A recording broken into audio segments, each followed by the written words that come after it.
Hello వాళ్ళందరూ ఎలా ఉన్నారు? ముందుగా అందరికీ మకర సంక్రాంతి శుభాకాంక్షలు. మేమైతే ప్రతి సంక్రాంతికి వెళ్ళనట్టు ఈ సంక్రాంతికి కూడా ఎక్కడికి వెళ్ళలేదు, హైదరాబాద్ లోనే ఉన్నాము. అయితే ఈ సంక్రాంతికి అయితే మేమైతే మా దివ్య వాళ్ళ అన్నయ్య వాళ్ళ ఇంటికి వచ్చాము, అంటే మా బావగారి ఇంటికి వచ్చాము. సో ఈ రోజు భోగి కాబట్టి భోగి సెలబ్రేషన్స్ అయితే చేస్తున్నాము. చూసారుగా మా పిల్లలిద్దరు అయితే ఎలా రెడీ అయ్యారో. సో కొంచెం సేపు అయితే ఫోటో సెషన్ నడిచింది ఇద్దరికి. ఫోటో సెషన్ అయిపోగానే భోగిపళ్ళు పోయడానికి అయితే కూర్చోబెట్టాము.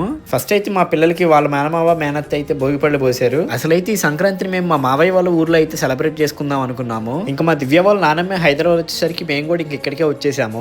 ఇంకా తర్వాత మా దివ్య వాళ్ళ నానమ్మ కూడా మా పిల్లల్ని అయితే ఆశీర్వదించారు భోగిపల్లి పోసి. మీరు గట్టిగా అబ్జర్వ్ చేస్తే మా పిల్లకాయలిద్దరు భోగిపల్లి పోస్తున్నప్పుడు ఎత్తుక్కుంటూ ఉంటారు. చూడండి దేని గురించి ఎత్తుక్కుంటున్నారు తెలుసా? చాక్లెట్లు అండి బాబు. అసలు మా చిన్నప్పుడు అయితే ఏ సంవత్సరం కూడా మాకైతే భోగిపల్లి పోసినట్టు తెలియదు నాకు. ఒక్క సంవత్సరం కూడా మాకైతే భోగిపల్లి పోయలేదు. మా చిన్నప్పుడు భోగి అంటే వీధిలో ఉన్న అందరం కలిసి పాత చెక్క సామాన్లన్నీ తీసేసి భోగి మంటల్లో వేసేసి చిన్న చిన్న తపాలాలతో వాటర్ పెట్టేసుకుని హాట్ వాటర్ తలకు పోసేవాళ్ళు ఇంట్లో. తర్వాత టిఫిన్ తిని నెక్స్ట్ మినిట్ అసలు ఆలస్యం అవ్వకుండా గాలిపటాలు తీసుకుని రోడ్డు మీద పరిగెత్తే వాళ్ళం. నా చిన్నప్పుడు సంక్రాంతి అంటే చాలా సంతోషంగా అనిపించేది, కానీ ఇప్పుడు ఎందుకో ఏం అనిపించట్లేదు. నేనైతే నా బాల్యాన్ని చాలా మిస్ అవుతున్నా. మీరు కూడా మీ బాల్యాన్ని మిస్ అయితే కామెంట్ లో చెప్పండి. అందరికీ మళ్ళీ చెప్తున్నాను, సంక్రాంతి శుభాకాంక్షలు.